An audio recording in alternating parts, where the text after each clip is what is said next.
Welcome. Learn how to assess using Schoology and throw away your red pens. Spend more time doing what you love. After participating in this course, you will be able to understand the different assessment types within the Schoology assessment tool, create different types of online assessments, and finally, analyze the data you receive from the assessments you give your students. In Module 1, you'll watch previously recorded videos on how to create different assessment questions in Schoology.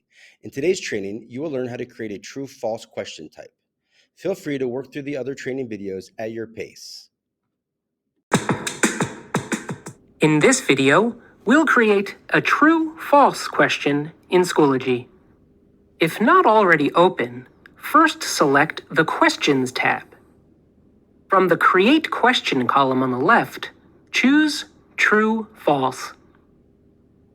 Questions are authored in two parts: the question setup and the correct answer setup. Start by entering a question prompt. This particular statement is false.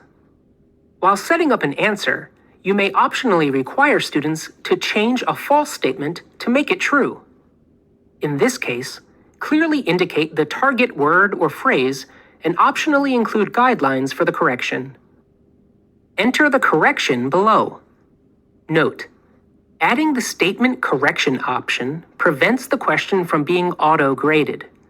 This will now be treated as a subjective question and will require manual scoring. In some situations, you may want to change the true-false labels.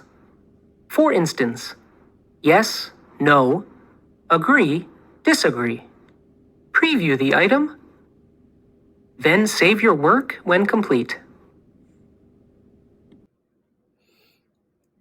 In Schoology, at your own pace, follow the links to the other video tutorials to learn how to create other types of questions. Now that you've taken the time to learn how to create different assessment questions, I'd like you to take a formative assessment to see what you've learned. Here's a screenshot of where you can find the Module 1 assessment. What you see are some screenshots of the questions the teachers will have to answer. I'm sure you were successful taking the assessment to check your understanding for Module 1. Now what I'd like you to do is to get together with your peers who teach the same content area and plan an assessment that you will give your students. Congratulations, the hard part is done. You've mastered creating assessments in Schoology in Module 1, and in Module 2, you created an assessment that you've given your students. Now you're going to come back in Module 3 and discuss the data that you found. Data analysis in a Schoology assessment is quick and efficient.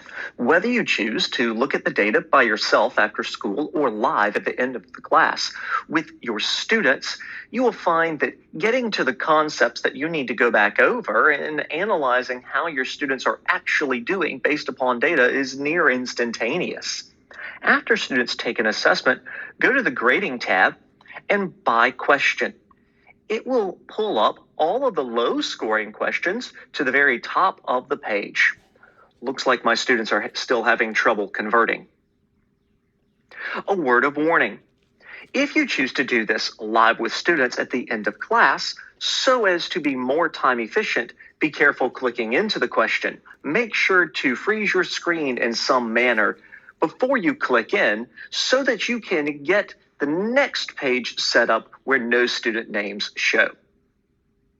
You can also sort by section. So if you have linked sections and you want to only see one period's data, you can go and just look at that. The Reporting tab is also very useful for analyzing if there are groups of students who struggle more or groups of students who are excelling further. Looks like most of my class is in the same general vicinity except for a few outliers.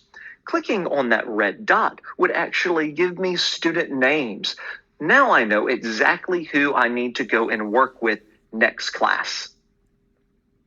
If you combine the grading tab and the reporting tab inside of a Schoology assessment, you'll find that you're able to use data to hone in on the exact concepts and students that you would like to work with individually. As we wrap up this training, please reflect on the following questions and be prepared to discuss at your next PLC.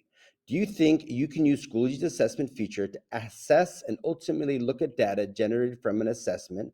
Why or why not? And what are the advantages and disadvantages of using Schoology's assessment feature to assess your students? Thank you for being a part of this training.